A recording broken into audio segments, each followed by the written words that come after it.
రెడీగా వస్తున్నాను. Hi friends, నేను ఈ రోజుకు 4 వారాలు అయిపోయాడు ఫ్రెండ్స్. నాకు మొదటి వారమే ఫోన్ వచ్చింది, 2వ వారం కన్ఫర్మ్ అయింది, 3వ వారం ఓకే రమ్మన్నారు, 4వ వారం డేట్ ఫిక్స్ అయింది. సోమవారం కోసేది ఉండే, కాకపోతే సోమవారం నాకు హైదరాబాద్కు షూటింగ్కి పిలిచారు, అందుకే నేను ఇదే రోజుకి వస్తున్నాను.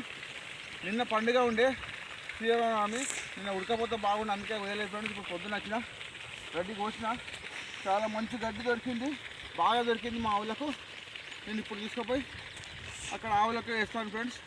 దగ్గర దొరికింది కాబట్టి దేవునికి కృతజ్ఞతలు. దేవుడా, నా సబ్స్క్రైబర్లందరినీ క్షేమంగా చూడు, నాకు కూడా నా పని కాడ ఎలాంటి అపాయం కాకుండా నన్ను కూడా దీవించుతుంది. మా ఆవులకు వేస్తాను, మళ్ళీ వేసినప్పుడు ఇస్తాను ఫ్రెండ్స్. జై హింద్.